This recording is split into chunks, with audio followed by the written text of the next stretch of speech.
Muito bem, bom dia a todos.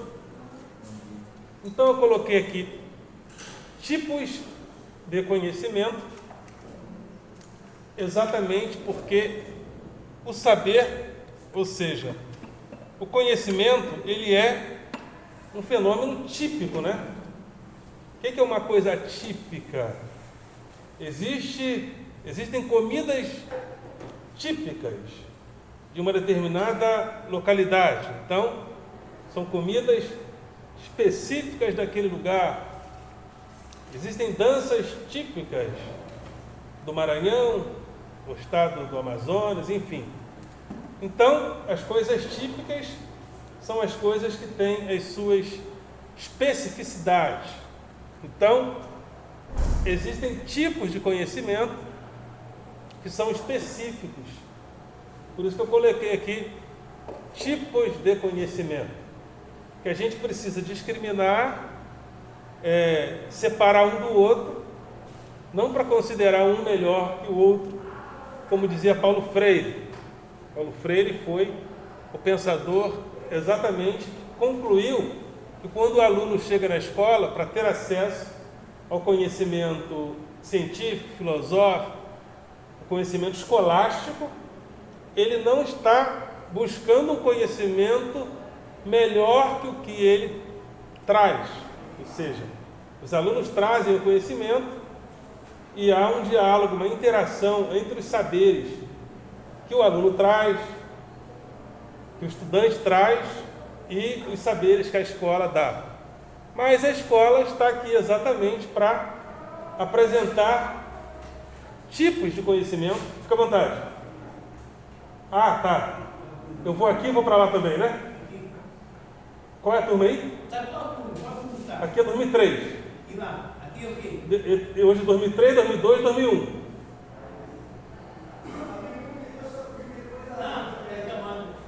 Pessoal, essa turma aqui, eu sei, vai, essa daqui. Daqui eu vou para lá, daqui a pouco eu vou para lá então. Daqui a pouco eu vou ali então. Tá bom? Ok. Então, vocês vêm à escola para ter acesso a tipos de conhecimento diferenciados, de outra dimensão, como conhecimento científico, filosófico, sociológico. Então, é disso que a gente vai falar hoje, dos tipos diferenciados de conhecimento. Eu acho que eu já falei com vocês, que é o conhecimento de senso comum, que é baseado na opinião, na crença e na tradição. Todos aqui têm opiniões, crenças e tradições. Só que esse conhecimento é trazido por nós desde antes da escola. Nós já trazemos opiniões, já trazemos crenças e já trazemos tradições. Mas o conhecimento escolar, científico, filosófico, sociológico, não existiria se não houvesse um diálogo com esse conhecimento que nós já trazemos, que é o conhecimento de senso comum. E o senso comum é baseado na opinião, na crença e na tradição. Opinião, meu parecer pessoal sobre a realidade. Então, quem vai ser o campeão da Libertadores? O Palmeiras. É minha opinião, não é isso? O Palmeiras vai dar um pau no Flamengo, não vai? Como não? Menos um ponto. É sua opinião? Pô, mas está errado. O Flamengo vai tomar um pau do Palmeiras. Entendeu? Vai ser ano retrasado ele já foi o principal vice do mundo, né? O grande vice. Agora vai ser o vice das Américas. Né? Tomou o lugar do Vasco. O Vasco era o vice, o Flamengo passou a ser o vice mundial. Então, quando eu emito a minha opinião, eu estou no conhecimento de senso comum. Quem vai ser campeão da Libertadores? Palmeiras. Quem é o melhor time do mundo? Vascão. Né? Então é a minha opinião. A crença a gente forma quando a gente atribui a realidade, atribui as nossas experiências ao mundo, à realidade.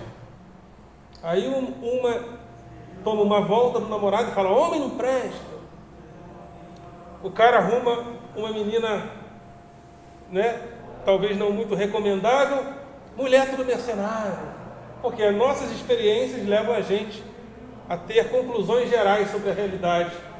Mas homem não presta, mulher tudo mercenária, é uma conclusão precipitada, que pode estar baseada na crença. Eu transfiro para a realidade minhas experiências pessoais. E as minhas experiências pessoais são as minhas experiências pessoais, né? As minhas convicções pessoais, experiências pessoais, não reproduzem o que é o mundo como um todo. Existem vários mundos dentro do nosso mundo. Existem outras cidades, outros países, outras culturas, enfim. A crença e a tradição. A tradição é aquele conhecimento que passa de geração para geração, né? Torcer para o Vascão é uma tradição, né? Torcer para o Flamenguinho é uma tradição, não é? Uma tradição. Meu pai que me ensinou a ser vascaíno e feliz, né? Então, ser vascaíno, ser tricolor, ser botafoguense, torcer para Mangueira, torcer para Beija-Flor, melhor escola de samba também, Beija-Flor, conhece? Melhor escola de samba. Beija-Flor de Nilópolis, 10, nota 10. Então a tradição é o conhecimento que passa de geração para geração. Essa é a opinião. Então, o senso comum é esse conhecimento que a gente traz para a escola, que a gente caminha com ele no dia a dia. Até formar fila no banco é uma tradição, né? Uma coisa que a gente aprende com as gerações. O outro conhecimento é o conhecimento mítico. O conhecimento mítico é a construção da nossa relação com o sagrado, né? Acho que todos nós aqui oramos para Jesus, né? Todos nós, a maioria do povo brasileiro, da Baixada Fluminense, acredita em Jesus, na ressurreição, que Jesus veio ao mundo, de uma virgem, morreu, ressuscitou pelos nossos pecados. É isso aí, está valendo, é isso mesmo, né? Isso é conhecimento mítico, é a nossa relação com o sagrado. E existe um certo até preconceito na academia, nas universidades. O filósofo, às vezes o pensador, me parece que ele tem um pouco de vergonha de dizer que crê no Jesus. Eu creio em Jesus Cristo, na ressurreição, que Jesus veio de uma virgem, problema nenhum. Apenas, quando a gente fala do conhecimento filosófico, a gente não está na seara do sagrado, desse conhecimento mítico. Mas Jesus é legal, eu gosto de Jesus Cristo, de falar da ressurreição, de falar de que Jesus Cristo morreu, ressuscitou, venceu o pecado, venceu a morte, né? Que nos deu a vida eterna. Gosto dessa mensagem, ela me faz bem. Isso é conhecimento mítico. E alguns alunos, né, chamam o Jesus, chamam os orixás, jogam flores para Iemanjá no final do ano, de branco, em Copacabana. Isso é conhecimento mítico. Conhecimento mítico tem a ver vem da palavra mito, né? Mito significa narrativa. Nós fazemos parte, nós cristãos, fazemos parte de uma narrativa mítica, né? Começou lá no passado e com o judaísmo, influenciou o cristianismo, enfim. Então, esse conhecimento é o conhecimento mítico. E tem também, que é baseado na narrativa mítica. Mito vem de narração, né? De mito, que significa narrativa. Qual é a narrativa? Jesus veio ao mundo, morreu, ressuscitou pelos nossos pecados, nos deu a vida eterna. Isso é uma narrativa mítica. Tem como provar? Em hipótese alguma. Tem como provar que Jesus Cristo nos deu a vida eterna, porque não tem como provar a fé. Prova que Jesus Cristo morreu, ressuscitou pelos nossos pecados e nos deu a vida eterna. Prova que eu quero ver. Não tem como provar. Mas nós cremos, né? Nós cristãos cremos nessa realidade. Então, a palavra Conhecimento mítico vem de mito, que significa narrativa. E nós temos a nossa narrativa, como os outros mitos têm as narrativas a respeito dos orixás, né? Cada orixá tem uma narrativa própria, um significado próprio. Conhecimento teológico. Aliás, teologia foi uma coisa que eu fiz. Eu achava que a minha vocação era ser pastor evangélico. Aí depois eu percebi que eu ia ser mais impostor do que pastor. Aí eu desisti. Né? Para ser impostor é melhor ser professor, né? Mas aí no seminário eu tive conhecimento, mais contato com a filosofia e fui mudando os meus encaminhamentos. Fiz a faculdade de filosofia mas a teologia é a união entre a razão filosófica e a fé. O que a teologia procura? Provar, ou seja, colocar racionalmente as questões relacionadas ao sagrado. Né? Um teólogo tradicional ele vai procurar racionalmente falar sobre Cristo, a ressurreição, né? Sobre essas coisas todas do ponto de vista racional. Ele vai pegar a razão filosófica para explicar Jesus, né? Ou o que é o sagrado em várias outras vertentes. Então, a teologia teologia vem de tel, né, que significa no grego Deus, logia logos, né, estudo sobre Deus, ou estudo sobre os deuses, ou estudo sobre o sagrado, né? Então, quando eu uso a razão filosófica para discutir as questões do sagrado, eu estou na teologia. Outro conhecimento é o conhecimento científico. O conhecimento científico é o conhecimento baseado no método experimental. Quando nós fazemos ciência? Quando a gente parte da experimentação, quando a gente parte da experimentação científica. Por que nós recebemos a vacina no braço? Por que os países que estão vacinando estão diminuindo gradativamente o contágio? Porque as vacinas foram testadas, né? Elas vieram ao mercado porque elas passaram pelo método da experimentação científica. Então, para ser científico, tem que experimentar, seja na ciência da natureza, seja nas ciências sociais, né? Eu, por exemplo, dou aula de sociologia também. Sociologia baseada nas ciências sociais. Então, os cientistas sociais procuram estudar racionalmente. Você não vai adiantar comigo hoje? Já vou lá. Estudar racionalmente os fenômenos sociais. E o conhecimento filosófico, que é o que vocês têm comigo. Conhecimento filosófico é baseado na criação, elaboração e domínio de conceitos. O que faz um filósofo?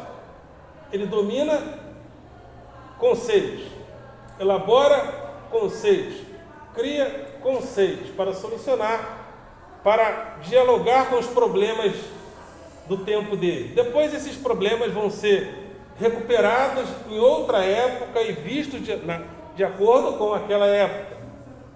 Não tem como a gente, por exemplo, estudar Platão hoje com os problemas da época de Platão. Nossos problemas são outros, mas a gente pode se apropriar de Platão, por exemplo, para falar da dialética. Platão entendia que a realidade está no mundo das ideias perfeitas, mas nós somos sombras, né? O mundo sensível onde nós estamos é sombra. Como fazer para chegar ao mundo das ideias perfeitas? A dialética, diálogo. Mas a dialética foi recuperada no futuro por outros pensadores como Hegel, como Marx, mas não como dialética platônica, que já era a dialética de Hegel e Marx, já é mais uma dialética histórica. Só que na época de Platão não se pensava a história como nós pensamos hoje. Então são coisas diferentes. Então o filósofo é o cara que cria, domina e elabora conceitos. O que é democracia? Democracia é um conceito. O que é democracia? Democracia é ir lá votar e ficar 4 anos. Lula 2022. Ciro 2022. Não sei quem em 2022. A gente votou em 2018 e está disputando já as eleições de 2022 desde 2018. No primeiro ano de mandato, o presidente já estava candidato à reeleição. Isso é democracia? Ou democracia é participar do dia a dia da sociedade? Por exemplo, vocês... Aqui, essa escola aqui já teve Grêmio, não já? Estudantil? Isso é um vacilo, né? Toda escola tem que ter um Grêmio estudantil. Por quê? Porque é no Grêmio que o aluno vai aprender a fazer política na escola, participar da vida da escola, da gestão da escola. O Grêmio geralmente participa de reuniões de diretores. Se os alunos não aprenderem a fazer política na escola, vai chegar, eles vão para a sociedade, votar no dia das eleições e depois ficar em casa discutindo a eleição de 4 anos depois. Então, democracia é um conceito. Eu aqui, como pensador, por exemplo, estou discutindo se isso que nós fazemos é democracia. Né? Democracia é isso ou é participação que nós aprendemos a fazer desde a escola, desde os bairros, interferindo no dia a dia das nossas pequenas comunidades, até discutirmos a grande política. Então, eu estou discutindo aqui um conceito, porque filosofia é a criação, o domínio e a elaboração de conceitos, ok?